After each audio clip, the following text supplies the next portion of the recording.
Existe uma diferença fundamental entre ganhar dinheiro e fazer dinheiro. Para tu ganhar dinheiro, precisas trabalhar todos os dias, dar no duro, colocar o embigo no balcão. Mas fazer dinheiro remete-te a colocar o teu dinheiro a trabalhar para você. Hoje vou trazer 10 dicas para tu perceberes a forma correta que deves implementar para começar a fazer dinheiro com ativos financeiros. É uma pergunta muito recorrente que me é colocada, então hoje eu vou trazer 10 dicas. A 10ª dica é extremamente importante. Não saia antes de ouvir a 10ª dica. Entretanto, solta a nossa vinheta. Companheiros, para investir em ativos financeiros, deves identificar 10 características predominantes nestes ativos.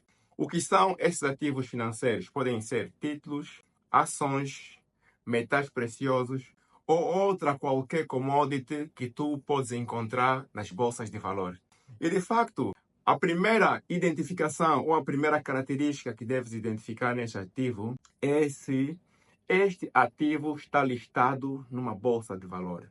A listagem de um ativo numa bolsa de valor remete-nos a perceber que esse ativo cumpriu com a due diligence técnica e a due diligence financeira. Portanto, due diligence técnica permite com que o ativo esteja visível para os investidores entrarem, identificarem o ativo na bolsa de valor, o valor do ativo no determinado momento e poder ver todas as outras nuances que eu vou trazer aqui.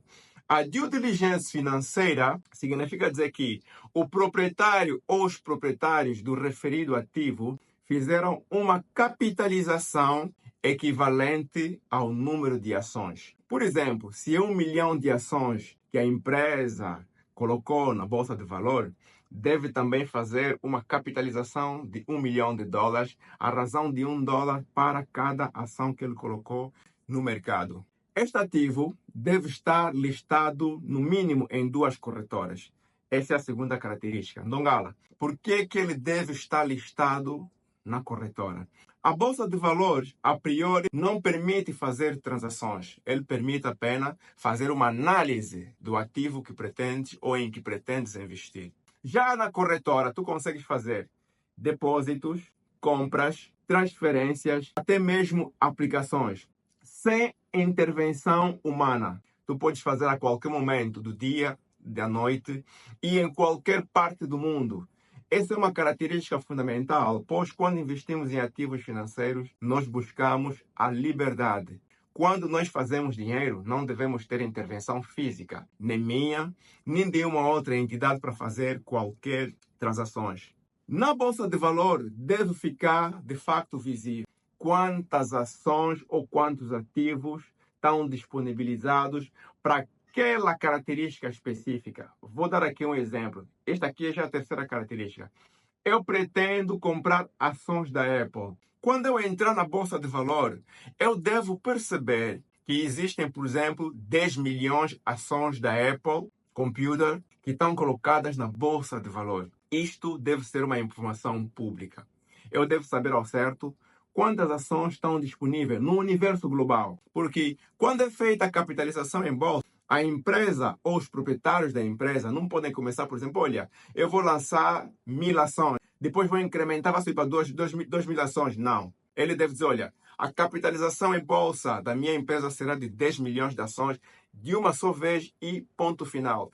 Esta informação deve estar disponível. A quarta dica é saber o número de pessoas que investem nessa ação, ou seja, a comunidade.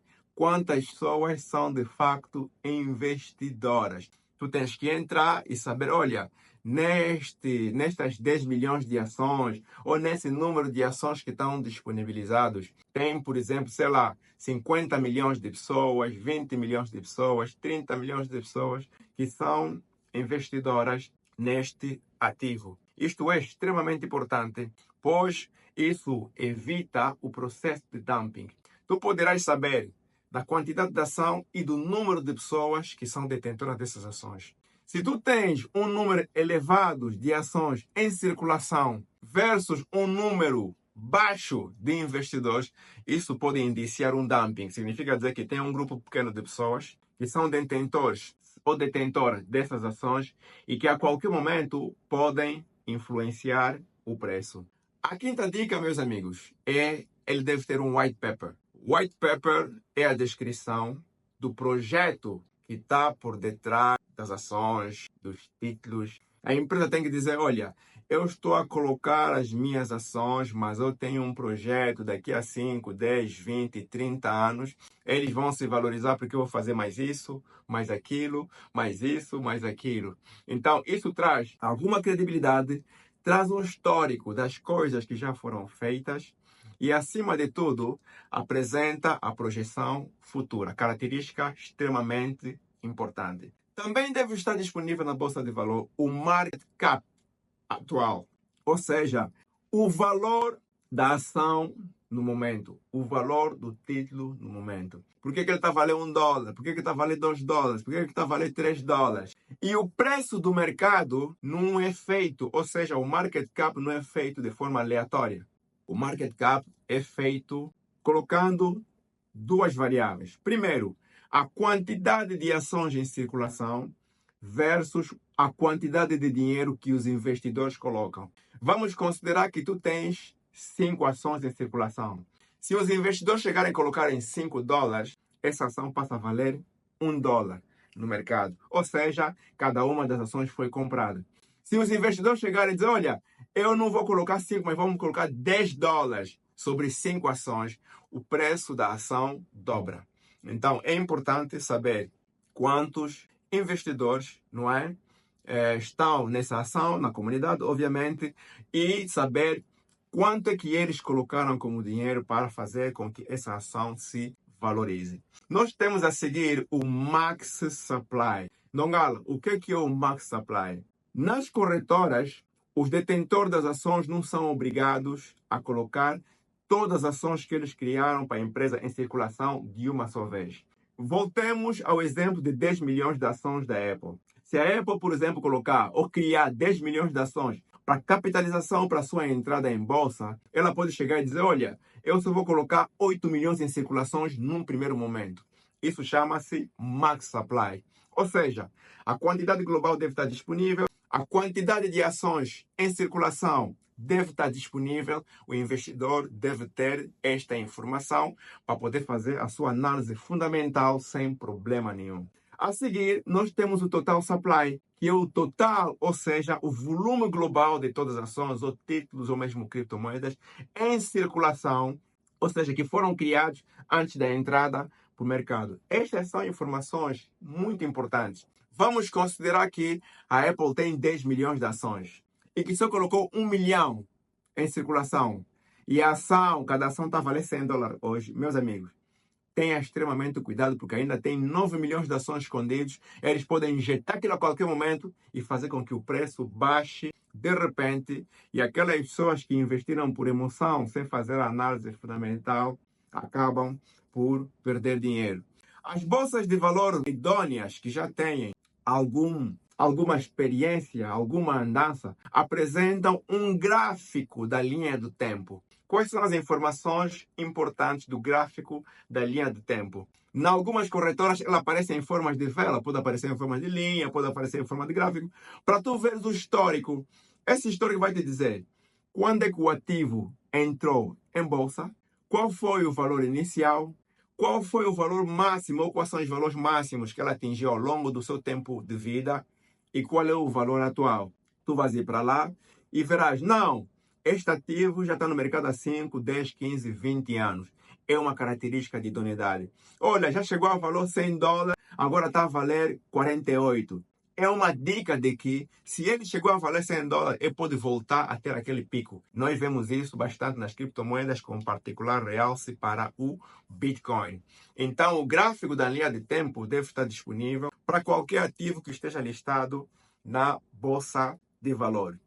Este ativo, com o crescimento e a regressão do seu valor, deve lhe permitir ter ganhos de capitais, ok? Olha, nem disse até agora. Se ainda estás aqui, coloca aqui um like se estás a gostar do vídeo e vamos dar aqui sequência. Portanto, O ativo, ao longo do tempo de vida, ele deve te permitir ter ganhos de capital. Não, Gala, como assim ganhos de capital? Explica como é que isso funciona. Vamos considerar que tu compraste o ativo a $1. Fizeste toda a análise fundamental ou usaste a metodologia que acabamos de apresentar e esperaste o tempo necessário para que o ativo atinja a sua maturação. Este ativo poderá, com um tempo, com uma análise fundamental bem feita, valorizar-se a 2, 3, 4, $5. Dongala, isso não é verdade, meus amigos. Olhem para o Bitcoin, por exemplo, que é um ativo financeiro mais nobre das criptomoedas. Em 2020, ele estava a valer mais ou menos $25 a $28. Este ano, ele atingiu $98. A diferença entre $25 e $98 representa o ganho de capital. A última dica, e a mais importante de todas, companheiros, não invista em nenhum ativo, que seja ele financeiro, ou ativo tangível, ou ativo fixo, na qual tu não estudaste e não percebes nada sobre ele. Ou seja, deves te educar, deves aprender como investir, identificar os melhores ativos que se ajustem melhor com a tua capacidade financeira e com as tuas características como investidor e só depois tomares a decisão para fazeres investimento. Porque se tu não fizeres essa análise fundamentalista, se tu não fores buscar por educação e instrução, as pessoas mais instruídas, as pessoas mais preparadas ficarão com o seu dinheiro. Se você ficou até aqui, é porque gostou desse vídeo. Não esquece de deixar o seu like, inscrever-se aqui no nosso canal e partilhar com seus amigos. Um forte abraço. Força!